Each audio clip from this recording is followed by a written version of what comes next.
तो संस्कृति का पहले मीनिंग और डेफिनेशन के बारे में पढ़ेंगे, फिर इसके कैरेक्टरिस्टिक्स के बारे में पढ़ेंगे, इसकी विशेषताओं के बारे में पढ़ेंगे।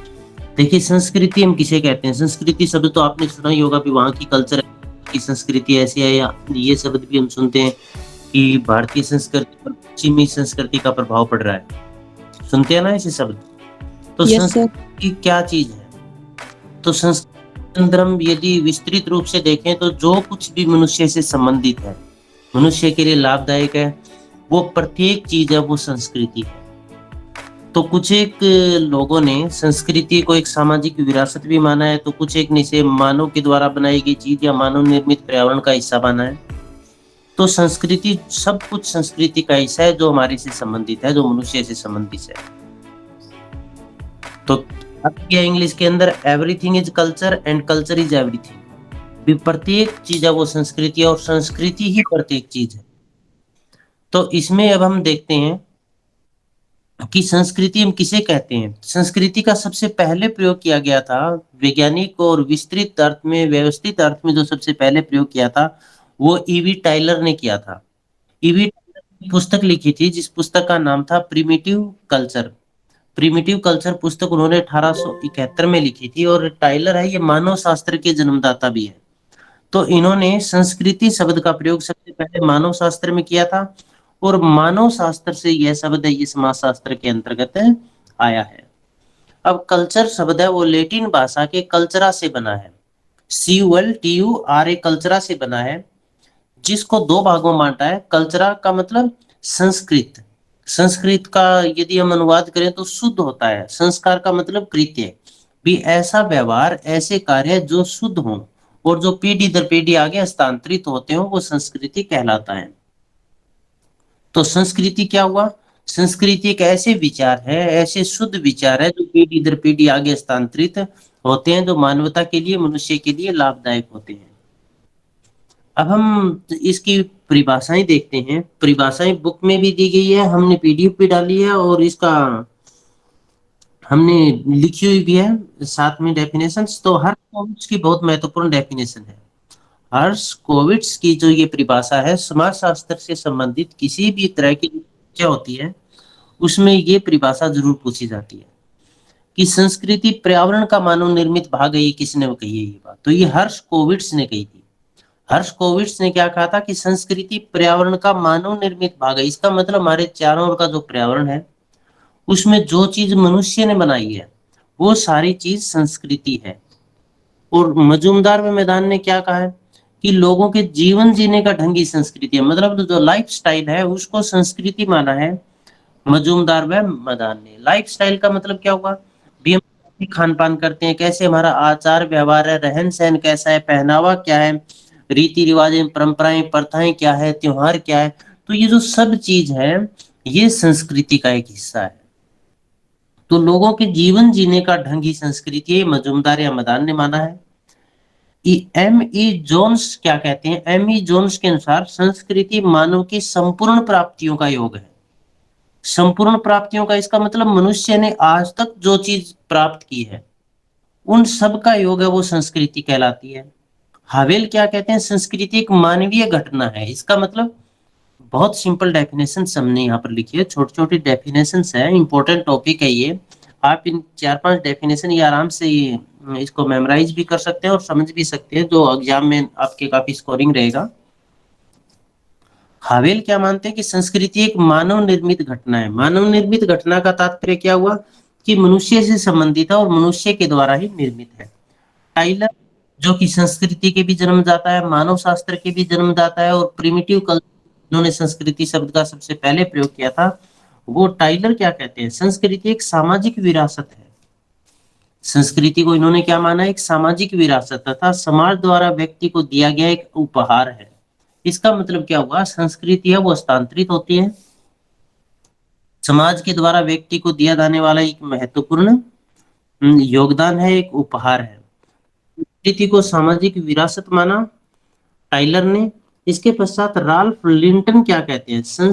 व्यक्ति संस्कृति की प्रतिछाया है। प्रतिछाया होगा इसकी वो प्रतिबिंब है। तो जो मनुष्य है वो संस्कृति की प्रतिछाया है। संस्कृति से ही मनुष्य का निर्माण हुआ है। तो कुल मिलाकर यदि हम निष्कर्ष निकालें तो संस्कृति क्या होती है? संस्कृति वह कोई भी वस्तु जो के लिए लाभदायक होती है, जो पीढ़ी दर पीढ़ी हस्तांतरित होती है, जिसको समाज एक विरासत के रूप में दूसरे व्यक्ति को सौंपता है, वो संस्कृति कहलाती है। अब इस रूप से संस्कृति के दो भाग हो गए। एक तो ऐसा भाग हो गया जिसको हम देख सकते हैं, हो गया कि नहीं हो गया? देख किसको सकते हैं? जैसे मकान को देख सकते हैं हम, सड़क को देख सकते हैं हम, वाहनों को देख सकते हैं, स्कूल कॉलेज को देख सकते हैं।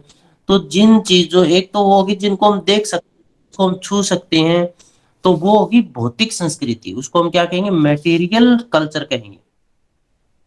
और एक ऐसी संस्कृति भी होती है जिसको हम देख छू नहीं सकते, उसको केवल हम महसूस कर सकते हैं। जैसे सामाजिक मूल्य हो गए, प्रथाएं हो गई, रीति रिवाज हो गए, धर्म हो गए। तो जिन चीजों को हम देख नहीं सकते उसको हम अभौतिक कहेंगे, और जिनको हम देख सकते हैं उनको हम भौतिक संस्कृति ठीक। कहेंगे। तो संस्कृति है वो भौतिक और या अभौतिक दो प्रकार की हो सकती है, किसी भी तरह की हो सकती है। अब संस्कृति की हम विशेषताएं करते हैं। तो जब हम संस्कृति की विशेषताओं की बात करते हैं तो विशेषताओं में इसके गुण भी पूछे जा सकते हैं, लक्षण भी पूछे जा सकते हैं, इसकी प्रकृति भी पूछी जा सकती है। मतलब क्वालिटीज, ट्रेड्स, कैरेक्टरिस्टिक्स, नेचर यदि पूछ ले संस्कृति के, तो उसकी विशेषताओं वाली बातें, यही बातें आपको उसमें लिखनी है। तो पहली विशेषता है कि संस्कृति सीखी जाती है, कल्चर। इसका मतलब क्या हुआ? संस्कृति सीखा हुआ व्यवहार है। संस्कृति है ये वंशानुक्रम नहीं होता। संस्कृति वंशानुक्रम नहीं होता, मतलब जन्म से अपने साथ लेकर नहीं आते हैं, बल्कि संस्कृति को सीखा जाता है। और सिखाया किसके माध्यम से? समाजीकरण के माध्यम से सिखाया जाता है। सिखाता कौन है अपने को संस्कृति के बारे में? समाज। समाज सिखाता है। समाज में कौन कौन हुए? परिवार हो गए, पड़ोसी हो गए, रिश्तेदार हो गए, धर्म, रीति रिवाज, ये सब चीजें मिलकर हम व्यक्ति को या बच्चे को समाजीकरण के माध्यम से सिखाती है।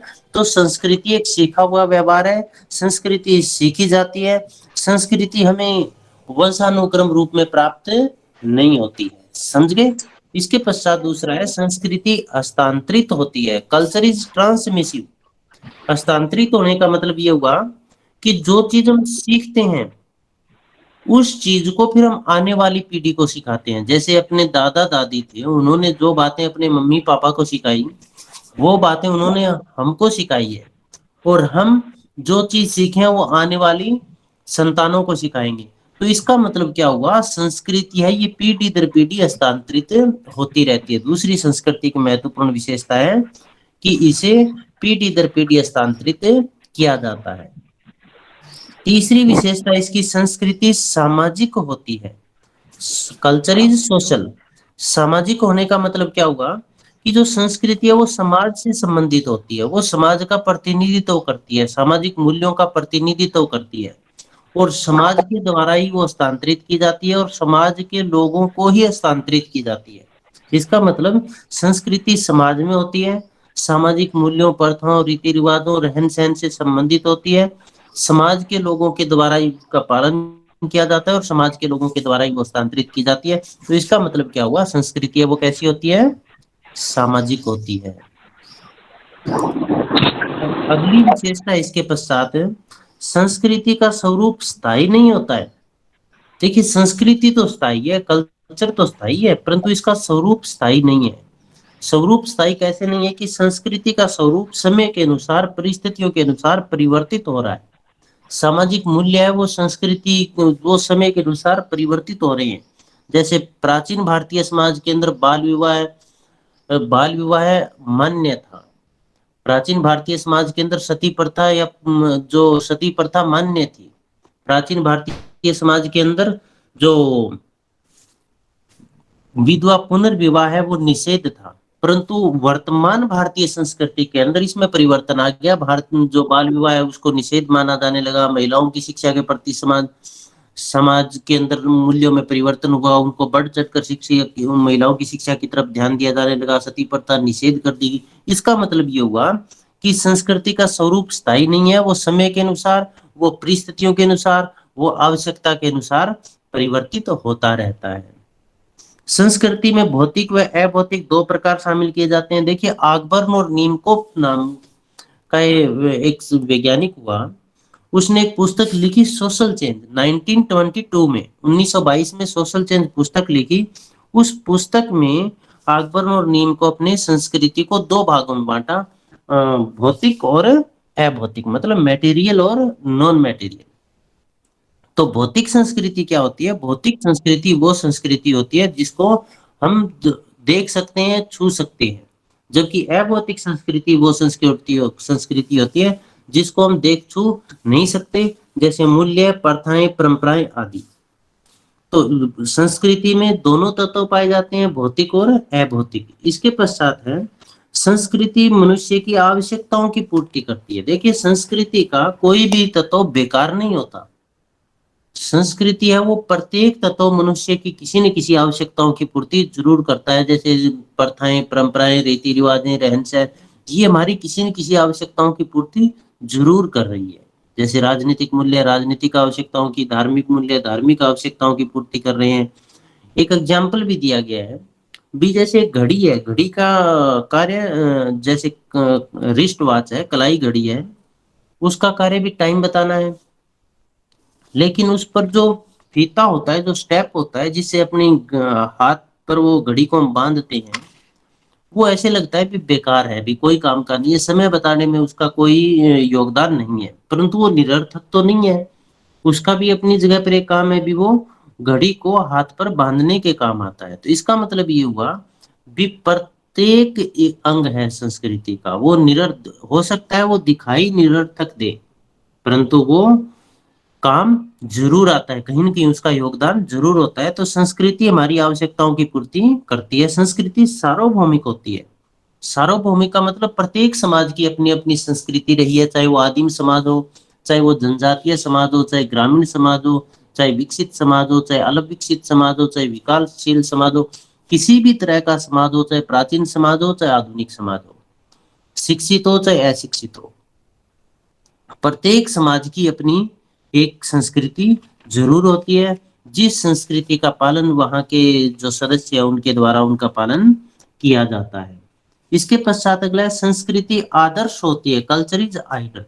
इसका मतलब जो संस्कृति के मूल्य होते हैं वो समाज के लिए, समूह के लिए एक आदर्श के रूप में होते हैं, और समाज और समूह के लोग उन संस्कृति के मूल्यों को आदर्श मानकर उनका पालन करते हैं। जैसे धार्मिक मूल्य हैं तो हमारे लिए वो आदर्श हैं, राजनीतिक मूल्य भी हमारे लिए आदर्श हैं, जैसे स्वतंत्रता, समानता, बंधुत्व, तो उनको आदर्श मानकर हम व्यवहार करते हैं। तो संस्कृति है वो प्रत्येक समाज के लिए आदर्श होती है।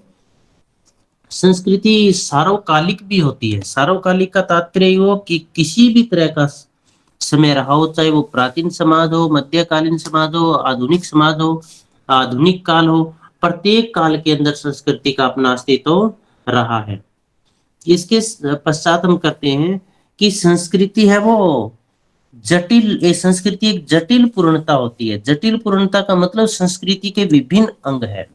कौन कौन से अंग है? जैसे रीति रिवाजें, प्रथाएं, परंपराएं, राजनीतिक मूल्य, धार्मिक मूल्य, सामाजिक मूल्य, सांस्कृतिक मूल्य, ये विभिन्न अंग हैं।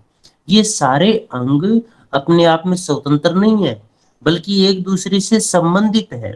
जब ये सारे अंग एक दूसरे से संबंधित है, तो सभी अंग एक दूसरे से संबंधित होकर ही पूर्णता प्राप्त करते हैं। और जब सभी अंग आपस में जुड़ेंगे, मिलेंगे, तो एक जटिलता प्रदान करते हैं संस्कृति को। तो इसीलिए कहा गया है कि संस्कृति एक जटिल पूर्णता है।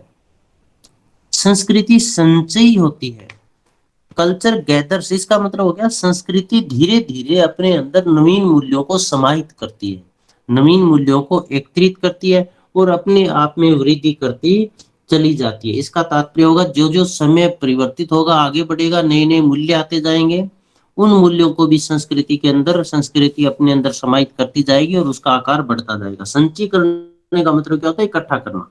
तो संस्कृति है वो संचयी होती है, इसको इकट्ठा किया जाता है। ये संस्कृति की विशेषताएं थी। इसमें किसी को कोई डाउट? No sir. ओके, अब हम आगे करते हैं संस्कृति के प्रकार। संस्कृति के प्रकार कितने हैं? संस्कृति के मुख्य रूप से दो प्रकार बताए गए हैं, और ये दो प्रकार बताए किसने थे? आगबन निम्को। हाँ, इन्होंने कौन सी पुस्तक लिखी थी? सोशल चेंज कब? 1992 नहीं, 22 हाँ 92 सर। 1922 में 1922 1922 में उन्होंने पुस्तक लिखी थी सोशल चेंज। उस पुस्तक में उन्होंने संस्कृति को सामाजिक विरासत माना था, भी समाज के द्वारा सौंपी गई एक विरासत है, या समाज उसको संजो कर रखता है अपनी विरासत के रूप में। और उन्होंने इसके दो प्रकार बताए थे, दो भागों में इसको बांटा था। एक था भौतिक संस्कृति और दूसरा था अभौतिक संस्कृति। हाँ, काफी इंपॉर्टेंट क्वेश्चन है। संस्कृति को परिभाषित करते हुए इसके प्रकारों का वर्णन करो। तो परिभाषित करते हुए प्रकारों का वर्णन करो, इसका मतलब आपको बताना होगा संस्कृति के मीनिंग, डेफिनेशन, कैरेक्टरिस्टिक्स और इसके प्रकार। तो इसके भौतिक संस्कृति कौन सी होती है? भी भौतिक संस्कृति, भौतिक क्या होता है? भौतिक वो चीज होती है जो हमें दिखाई देती है, जिसको हम छू सकते हैं। तो अब मनुष्य के द्वारा निर्मित कौन कौन सी चीजें हैं जिसको हम छू सकते हैं और देख सकते हैं, बताओ।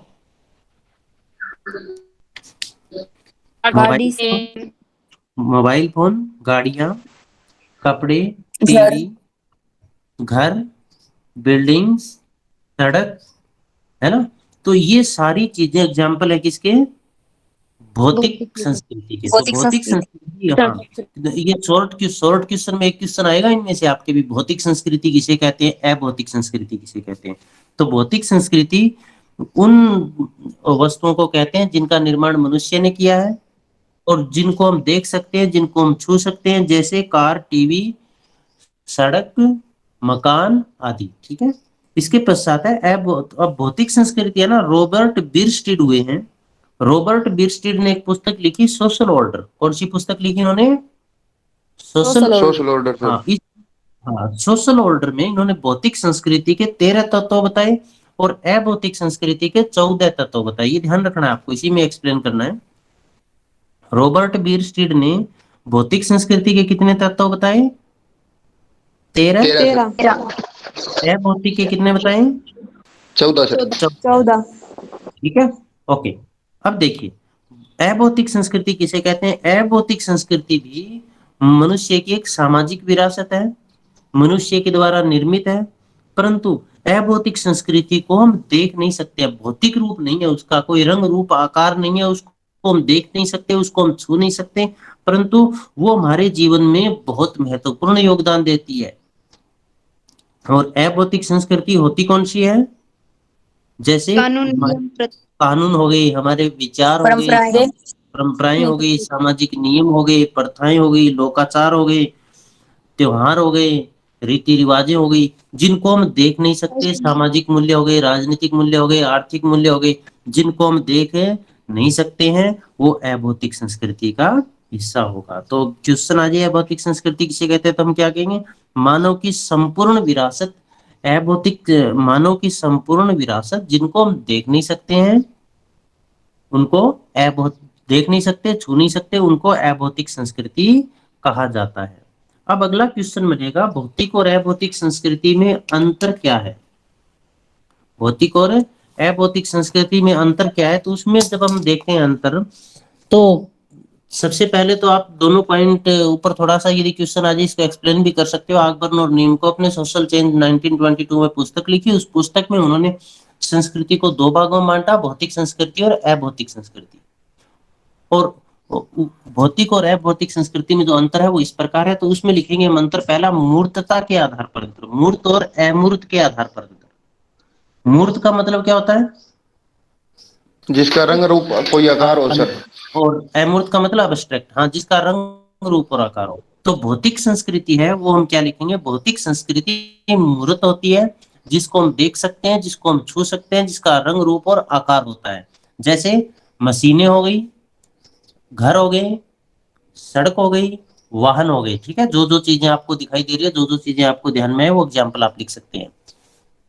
जबकि अभौतिक संस्कृति होती है, अभौतिक संस्कृति अमूर्त होती है, जिसको हम देख नहीं सकते। जैसे प्रथाएं, परंपराएं, रीति रिवाजें, रूढ़ियां, विचार, परंपराएं, ये चीजें आप इसमें लिख सकते हैं। तो पहला पॉइंट मूर्त और अमूर्तता के आधार पर क्लियर हुआ? Yes sir. हाँ, दूसरा पॉइंट है परिवर्तन की तीव्रता के आधार पर। परिवर्तन की तीव्रता का मतलब क्या हुआ? भी दोनों में से किस में तेजी से परिवर्तन होता है। तो अब आप मुझे बताइए कि भौतिक संस्कृति में तेजी से परिवर्तन होता है या अभौतिक संस्कृति में? भौतिक में सर। भौतिक में सर। भौतिक संस्कृति में, वेरी गुड, बहुत अच्छा। अब आप रूम में बैठे होंगे, पंखे भी चल रहे होंगे, है ना? तो पहले, आज से यदि हम 20 या 30 साल पहले की बात करें तो बिजली न के बराबर थी, तो घर वाले किस तरह से हवा लेते थे गर्मी में? वो हाथ वाला पंखों से सर। हाँ, बीजना बोलते हैं ना जिसको, राजस्थान में, राजस्थानी गानों में भी, हरियाणा में भी गानों में भी आपने सुना होगा बीजना। तो वो हाथ वाले पंखे, हाँ, हाथ वाले पंखे से वो हवा लेते थे। और एक ये भी होता था कि छत के ऊपर एक रस्सी, दो तरफ रस्सी लटकाकर उसमें एक लकड़ी का डंडा फंसाकर उस पर बिस्तर लगा दिए जाते थे और एक व्यक्ति उनको हिलाता रहता था। और एक तो वो टाइम था, और थोड़ी समय में उस भौतिक संस्कृति में देखो कितना तेजी से परिवर्तन आया। और अब पंखे भी हैं, कूलर भी है, एसी भी चल रहे हैं, है ना? और इसी तरह से पहले देखो कच्चे मकान होते थे, आजकल कितनी बड़ी बड़ी कोठियां बनने लगी। पहले जो वाहन थे वो कम थे और आजकल कितने फास्ट वाहन बन गए। तो इसका मतलब क्या हुआ, भौतिक संस्कृति में परिवर्तन बहुत तेजी से आता है, जबकि अभौतिक संस्कृति में परिवर्तन है बहुत धीरे धीरे आता है। क्योंकि अभौतिक संस्कृति समाज से संबंधित होती है, समाज के मूल्यों से संबंधित होती है, परंपराओं और रीति रिवाजों से संबंधित होती है, जिनको समाज है वो बहुत जल्दी उसमें परिवर्तन स्वीकार है नहीं करता है। देखिए, प्रथाएं परंपराएं थी, विवाह शादी का जो सिस्टम था उसमें पुराने आज से 50 साल में और अब में कितना परिवर्तन आया, थोड़ा सा चेंजेस आया है। परिवार के कार्यों में कितना परिवर्तन आया, थोड़ा सा चेंजेस आया है। धार्मिक मूल्यों में भी कोई खास परिवर्तन नहीं है। इसका मतलब ये प्रथाएं परंपराएं हैं। जैसे दीपावली का त्योहार मनाते हैं आप, उसमें यदि आज से 50 साल पहले की बात करें और अब की बात करें तो कितना चेंजेस आया, कोई खास चेंजेस नहीं है। तो रीति रिवाजें, त्योहार, परंपराएं, यह भौतिक संस्कृति, इसमें परिवर्तन बहुत धीमी गति से होते हैं। इसके पश्चात अगला है मापतोल के आधार पर। आप बताइए दोनों में हम किसका मापतोल कर सकते हैं, भौतिक का या अभौतिक का? भौतिक का सर। भौतिक का सर। हाँ, भौतिक का, वेरी गुड। क्योंकि मापतोल तो उसी का किया जाएगा ना जो हमें दिखता है, जिसका आकार हो।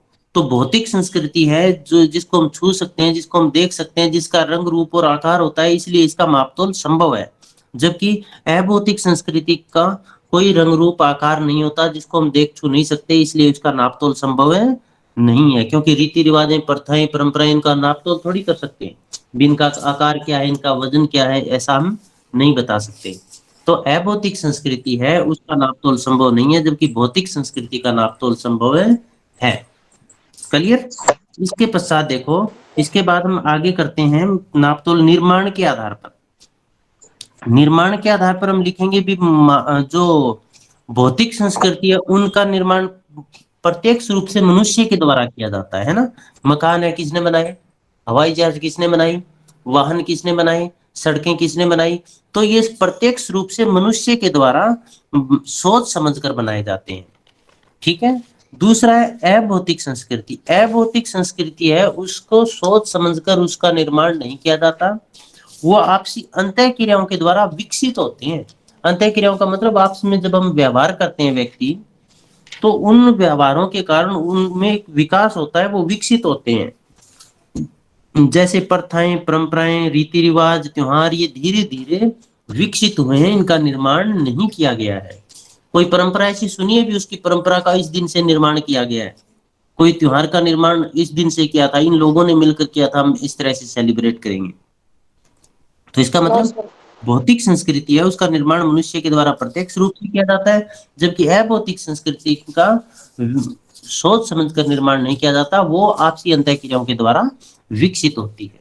इसके पश्चात आंतरिक और बाह्यता के आधार पर। अब आंतरिक कौन सी और बाह्य कौन सी है?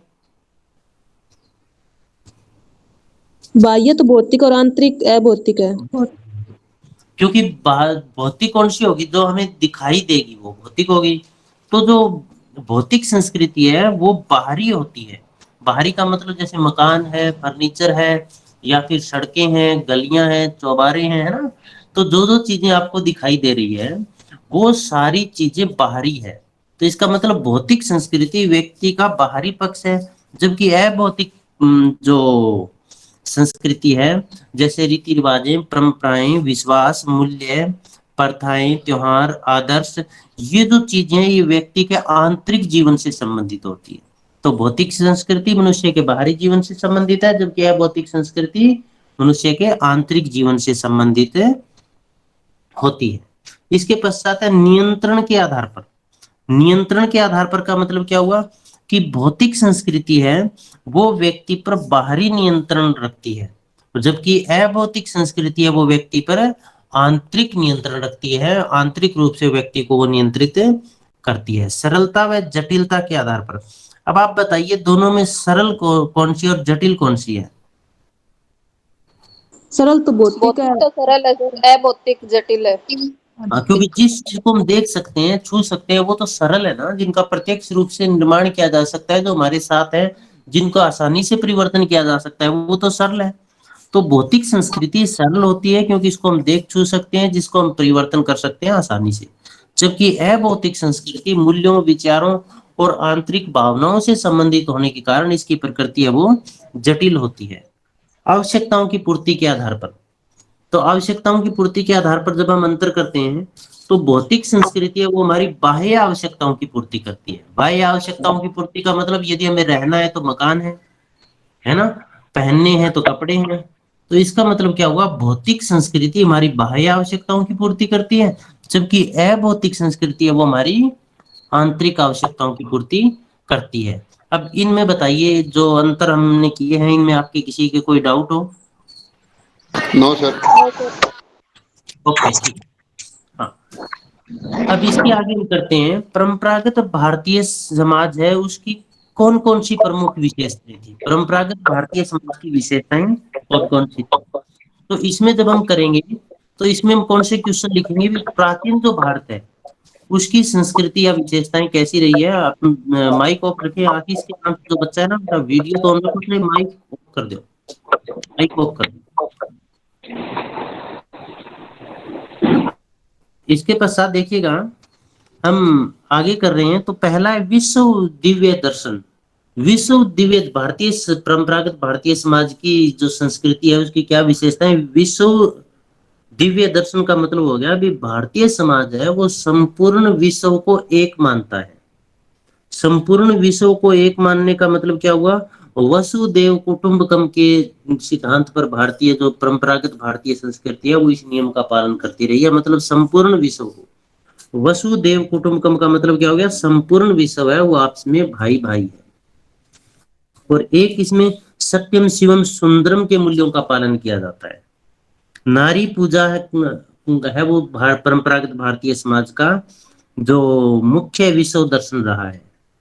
गुरु का महत्व, विश्व बंधुत्व, इस तरह की बातें परंपरागत भारतीय जो संस्कृति है उसकी विशेषताएं रही है। तो विश्व दिव्य दर्शन का मतलब संपूर्ण विश्व या मानवता धर्म का भारतीय संस्कृति है वो पालन करती है, और संपूर्ण विश्व या मानवता की भलाई के लिए भारतीय संस्कृति ने सदैव कार्य किए हैं। दूसरा है समरसता की भावना। समरसता की भावना का तात्पर्य क्या होगा भी, भारतीय संस्कृति है वो सभी को सम्मान मानती है, समरस मानती है। भारतीय संस्कृति के दो तत्व माने हैं, प्रेय और श्रेय।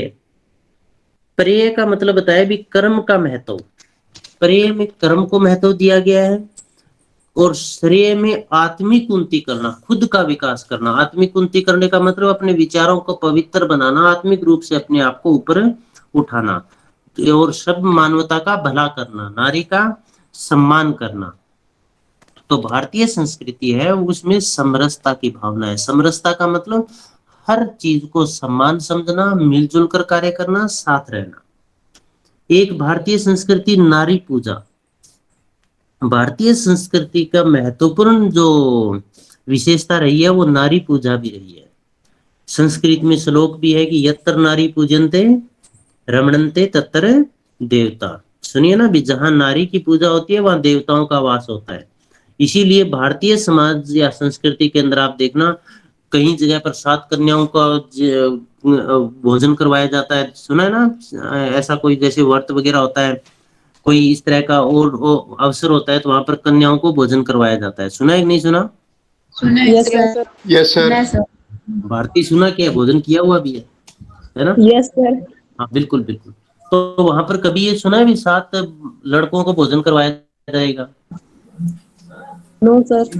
No sir. सर। हाँ, विजय गए हो क्या कभी? कोई जबरदस्ती चले गए तो वो तो बात अलग है, लेकिन बुलाया नहीं जाता। तो इसका मतलब क्या हो गया? नारी पूजा को महत्व दिया गया। और फिर देखिएगा कितनी जो देवियां हैं, जिनका महिलाएं हैं, उनको देवी के रूप में भी पूजा जाता है, चाहे वो दुर्गा हो, चाहे वो लक्ष्मी हो, है ना, चाहे वो सरस्वती हो। तो इसका मतलब भारतीय समाज है, उसकी संस्कृति नारी पूजा की रही है। और इसीलिए नारी जो है उनको देवी देवताओं के रूप में भी वहां पर नाम भी दिए गए हैं और उनकी पूजा अर्चना भी की जाती है। तो अगला इसके पश्चात हम करेंगे गुरु का महत्व। भारतीय संस्कृति है वो गुरु को भगवान से भी ऊंचा स्थान दिया है, हमेशा से गुरु का पूरा मान सम्मान किया है। जैसे महाभारत के अंदर हम देखते हैं गुरु द्रोणाचार्य जी थे, उन्होंने एक शिष्य को शिक्षा देने से मना कर दिया था, लेकिन फिर भी उस शिष्य ने गुरु की प्रतिमा बनाकर शिक्षा ग्रहण की। और प्रतिमा बनाकर शिक्षा ग्रहण करने के पश्चात भी जब गुरु ने गुरु दक्षिणा मांगी, हालांकि गुरु का योगदान नहीं था, तो भी उसने गुरु को गुरु दक्षिणा दी। तो इसका मतलब गुरु को भगवान से ऊपर भारतीय संस्कृति में माना गया और गुरु को सदैव पूजनीय माना गया है। जैसे एक दोहा भी है ना, गुरु गोविंद दो खड़े काके लागू पाओ, बलिहारो जिन गुरु बलिहारी ने गुरु गोविंद आपका गोविंद दिया। दियो बताए। हाँ, गोविंद दियो बता। तो इसका मतलब क्या हुआ, वहां पर किसको ज्यादा महत्व दिया गया है? गुरु को। गुरु को सर। हाँ, गुरु को। तो इसका मतलब भारतीय संस्कृति है उसमें गुरु का महत्व सदैव ही रहा है। आप भी सुनते होंगे भी, जैसे भारतीय संस्कृति का ये कमाल है कि यहाँ पर टीचर को भी गुरुजी नहीं कहा जाता। क्या गुरुजी कहते हैं ना, कितने अच्छे लगते हैं, बच्चे क्या बोलते हैं, गुरुजी। और दूसरे देशों की संस्कृति में चले जाएं तो सर, सर बोला जाता है। सर, सर का मतलब एक अजनबी सा शब्द है भी, श्रीमान, आदर सूचक जरूर है, लेकिन जितना सम्मान भारतीय संस्कृति में गुरु का है उतना सम्मान किसी संस्कृति के अंदर नहीं रहा है। तो गुरु का महत्व। इसके पश्चात है सहिष्णुता। सहिष्णुता का मतलब होता है सहन शक्ति। कि भारत के अंदर बहुत सारे धार्मिक आंदोलन हुए, बहुत सारे विदेशी आक्रमणकारी भी आए, परंतु भारतीय संस्कृति ने अपने रूप को बनाए रखा और सभी आक्रमणकारियों को, सभी संस्कृति के लोगों को, सभी अलग अलग प्रकार की संस्कृतियों को अपनी संस्कृति में समावेशित कर लिया। वेद व्यास ने कहा था कि उन्होंने 18 पुराणों में 2 ही बातें की है। उन्होंने क्या कहा था कि मैंने 18 पुराणों में केवल 2 ही बातें कही है। 2 बातें कौन सी कही है? भी परोपकार पुण्य के लिए होता है। परोपकार पुण्य के लिए होता है। इसका मतलब क्या होगा कि जब हम परोपकार का मतलब दूसरे के लिए कोई काम करते हैं तो वो हम एक तरह का पुण्य करते हैं। और पाप दूसरे को पीड़ा देने के लिए होता है, इसीलिए कहते हैं कि पाप न करें। तो भारतीय जो संस्कृति है उसमें पाप और पुण्य उसको बहुत अच्छी तरह से स्पष्ट किया गया है और इसका हम पालन भी करते हैं। तो हम किसी के प्रति पाप नहीं करते, पुण्य का पालन करते हैं, दूसरों के प्रति परोपकार की भावना हमारी रहती है। तो भारतीय संस्कृति में सहिष्णुता है, वो भारतीय संस्कृति एक महत्वपूर्ण विशेषता रही है। इसीलिए भारत के अंदर देखिए कितने धर्मों के लोग यहाँ पर रहते हैं। यह भारतीय संस्कृति की सहिष्णुता ही है जो सभी धर्मों को समाहित किए हुए हैं। हिंदू, मुस्लिम, सिख, ईसाई, जैन, बौद्ध, ये सभी धर्मों के लोग भारत के अंदर रह रहे हैं और फिर भी बड़े सामंजस्य से, तालमेल से, प्रेम पूर्वक रूप से रह रहे हैं। तो सहिष्णुता भारतीय संस्कृति की एक महत्वपूर्ण विशेषता है। कर्तव्य पालन का महत्व। भारतीय संस्कृति में कर्तव्य पालन का प्रमुख स्थान दिया गया। और कर्तव्य कैसा? नैतिक कर्तव्य, नैतिकता का ऊंचा स्थान है। नैतिकता का संबंध किससे हो गया? चरित्र से। चरित्र उच्च होना चाहिए, बलवान होना चाहिए, उज्जवल होना चाहिए। यह भारतीय संस्कृति कर्तव्य पर आधारित है। जैसे हम अपना कर्तव्य निभाते हैं देश के प्रति, परिवार के प्रति, अपने दोस्तों के प्रति, तो कर्तव्य है उसकी पूजा होती है भारत के अंदर। और अपने कर्तव्य निभाने के लिए भारत ने बड़े से बड़ा बलिदान भी किया है। जैसे भगवान राम के बारे में हम सुनते हैं तो वचन तो दिए थे दशरथ ने कैकेयी को, यही बात थी ना, और कष्ट भोगा राम ने क्योंकि कर्तव्य का पालन करना था, है ना। इसी तरह से राजा हरिश्चंद्र के बारे में हम सुनते हैं तो उन्होंने देखो कर्तव्य पालन के लिए अपने पत्नी और पुत्र तक को भी रास्ते में बाधा नहीं बनने दिया। तो भारतीय संस्कृति है वो सदैव से ही कर्तव्य परायण संस्कृति रही है। बलिदान और परोपकार। बलिदान और परोपकार। परोपकार का मतलब क्या होता है? दूसरों के लिए काम करना। भारतीय संस्कृति ऐसी है जो खुद के बारे में नहीं सोचती है। भारत के लोग खुद के बारे में नहीं सोचते हैं, बल्कि दूसरों के हितों के बारे में सोचते हैं, समूह के बारे में सोचते हैं। यहाँ पर व्यक्तिवादिता की भावना नहीं है, यहाँ पर सामूहिकता या सामुदायिकता की भावना है। बलिदान की प्रवृत्ति भारत के अंदर सदैव से रही है। बलिदान की प्रवृत्ति का मतलब क्या हुआ? हमें जब भी कभी भी अपने देश के लिए, परिवार के लिए, मानवता के लिए बलिदान देने की जरूरत पड़ी तो भारतीय संस्कृति या भारतीय संस्कृति के पालन करने वाले जो मनुष्य है उन्होंने कभी अपने कदम पीछे नहीं खींचे थे। जैसे दधीची नाम का एक ऋषि था, उस ऋषि ने वृतासुर जो राक्षस था उसका वध करने के लिए अपनी हड्डियां तक दान में दी थी ना। तो इसका मतलब क्या हुआ? ऋषि मुनियों ने जंगलों में जाकर कठोर तपस्या की, ज्ञान अर्जन किया और संपूर्ण मानवता में ज्ञान का प्रचार प्रसार किया। जैसे हम पढ़ते हैं ना, महात्मा बुद्ध ने 7 दिन बोध गया में पीपल के पेड़ के नीचे बैठकर ज्ञान अर्जन किया और बाद में उस ज्ञान को पूरी दुनिया में फैलाया। तो इसका मतलब क्या हुआ कि हमारी जो संस्कृति है वो बलिदान और परोपकार की संस्कृति है। हमने बड़े से बड़ा बलिदान भी दिया और सदैव दूसरों के हितों के लिए कार्य किया है। हुआ क्लियर? निरंतरता में परिवर्तन भारतीय संस्कृति है, इसका मतलब ये नहीं है रूढ़िवादी है, ये स्थिर है, ये ठोस है। भारतीय संस्कृति परिवर्तनशील भी है। निरंतरता में परिवर्तन का मतलब भारतीय संस्कृति में धीरे धीरे परिवर्तन भी हो रहा है। हमारे खान पान में, पहनावे में, रहन सहन से, चाल चलन में, आचार व्यवहार में, रीति रिवाजों में, त्योहारों में, इन सभी में धीरे धीरे समय के अनुसार परिवर्तन भी आ रहा है। हम धीरे धीरे समाज की जो संस्कृति है उसकी यदि कोई अच्छाइयां हैं, उसके यदि कोई अच्छे गुण है तो वो अपने अंदर समाहित कर रही है। तो इसका तात्पर्य क्या हुआ? भारतीय संस्कृति में परिवर्तन भी निरंतर हो रहे हैं। संयुक्त परिवार का आदर्श, इसका तात्पर्य क्या होगा? भारतीय संस्कृति संयुक्त परिवार की संस्कृति रही है।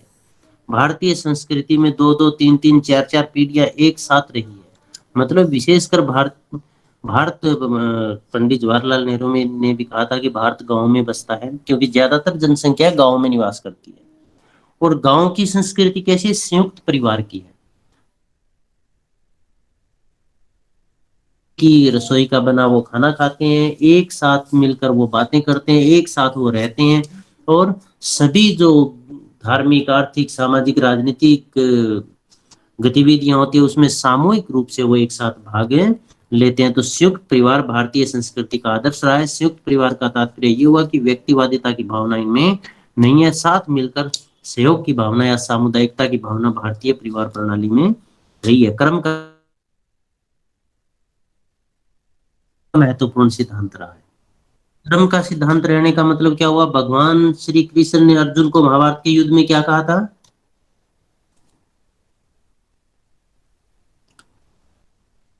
कर्म करो, फल की इच्छा न रखो। हाँ, क्यों? इसलिए हमारी संस्कृति ऐसी है कि हम अपना कर्तव्य मतलब अपने आप का 100% देने की कोशिश करते हैं और फल की चिंता नहीं करते। मतलब जब 100% करेंगे तो फल अपने आप मिलेगा। और कर्म का मतलब ये हो गया, भी भारतीय संस्कृति में पूर्व जन्म में भी विश्वास किया जाता है। पूर्व जन्म का मतलब ये हो गया कि यदि हम अच्छे कर्म करेंगे तो अगले जन्म में अच्छा, मतलब हमारा जो जन्म होगा वो अच्छे कुल परिवार में या अच्छी जोनी के अंदर हमारा जन्म होगा। तो ये कहा भी जाता है ना, भी कई बार देखते हैं कोई दुख या कष्ट में हो तो आप घर वालों को भी कहते हुए सुना होगा आपने भी, ये पूर्व जन्मों का फल है। पूर्व में कोई कष्ट किए होंगे, कोई दुख किए होंगे, बुरे कर्म किए होंगे जिनका फल मिल रहा है। तो इसका मतलब क्या हो गया? भारतीय जो संस्कृति है उसमें कर्म का सिद्धांत काम करता है। यहाँ पर पुनर्जन्म में विश्वास किया जाता है, जन्म मरण में भी विश्वास किया जाता है। जन्म मरण का मतलब भगवान श्री कृष्ण ने कहा था ना अर्जुन को भी, आत्मा अजर और अमर है। ये केवल आत्मा न कभी मरती है न कभी बूढ़ी होती है, केवल शरीर है उसको बदलती है। इसका मतलब क्या हुआ? एक शरीर को छोड़कर दूसरे शरीर में चलेगी। जिस शरीर को छोड़ा इसका मतलब वो मर गया है, जिस शरीर में आत्मा गई है इसका मतलब वो जन्म हुआ है उसका। तो जन्म मरण में भी भारतीय जो संस्कृति है वो विश्वास करती है और ये मानकर चलती है यदि अच्छे कर्म करेंगे तो जन्म मरण से मोक्ष या मुक्ति भी मिल जाएगी। अनेकता और बहुलता, भारतीय संस्कृति एक महत्वपूर्ण विशेषता है कि यहाँ पर अनेकता, विविधता या बहुलता है, क्योंकि यहाँ पर विभिन्न जातियों के लोग रहते हैं, विभिन्न भाषाएं बोलने वाले लोग रहते हैं, यहाँ पर विभिन्न धर्मों के लोग रहते हैं और उन सबकी संस्कृति, नियम, सामाजिक नियम, पूजा पाठ के नियम आदि अलग अलग है। तो भारतीय संस्कृति है वो अनेकता और बहुलता वाली संस्कृति है। और विविधता में एकता, ये भी हम कह सकते हैं कि भारतीय संस्कृति में इतनी अधिक विविधता होते हुए भी यह एक है। इसका मतलब सभी संस्कृतियां सभी संस्कृतियों के लोग एक दूसरे की संस्कृति का आदर और सम्मान करते हैं। तो ये परंपरागत भारतीय संस्कृति की विशेषताएं थी। इसमें किसी को कोई डाउट? No sir. अब थोड़ा सा हम ये कर लेते हैं, समकालीन भारत में संस्कृति का बदलता स्वरूप, आधुनिक समय में क्या क्या परिवर्तन आ रहा है। तो उसमें आपको वही लिखना है, परिवार में क्या परिवर्तन आया है, खान पान में क्या परिवर्तन आया है, धार्मिक क्रियाओं में क्या परिवर्तन है, राजनीतिक गतिविधियों में क्या परिवर्तन है, पंचायत में क्या परिवर्तन है। जैसे पंचायत, पहले गांव के लोग 5 व्यक्ति बैठकर किसी मसले को सुलझाते थे, अब इसे कानूनी रूप मिला है। तो इन सब चीजों में क्या क्या परिवर्तन आया है और ये परिवर्तन किस कारण से आए हैं। तो परिवर्तन का कारण क्या रहा भी? आधुनिकीकरण रहा, नगरीकरण रहा, औद्योगिकरण रहा, वैश्वीकरण रहा। और इनसे भारतीय संस्कृति पर अन्य देशों की संस्कृति का प्रभाव पड़ा, विशेषकर पश्चिमी संस्कृति का प्रभाव पड़ा। और पश्चिमी संस्कृति का परिणाम है कि हमारे खान पान में परिवर्तन हुआ। जैसे हमने आपको पहले ही बताया था, इडली डोसा, चाउमीन, गोलगप्पे, इन चीजों का हम प्रयोग करने लगे। पहनावे में भी परिवर्तन आया, हम किस तरह की हेयर स्टाइल रखने लगे, कैसे नाखून बड़े बड़े रखने लगे, है ना, या नाखून हम काट कर रखने लगे, हेयर स्टाइल अलग अलग तरह के रखने लगे, फैशन अलग अलग तरह के हम रखने लगे। तो इसका तात्पर्य ये हुआ भी भारतीय संस्कृति है वो समय के अनुसार परिवर्तित हो रही है। उस परिवर्तन का कारण भौगोलिक औद्योगिकरण है, क्योंकि उद्योगों में काम करने लगे साथ मिलकर लड़के लड़कियों, तो वैवाहिक संस्था में परिवर्तन आया। जो अरेंज मैरिज थी वो कोर्ट मैरिज में चेंज हुई।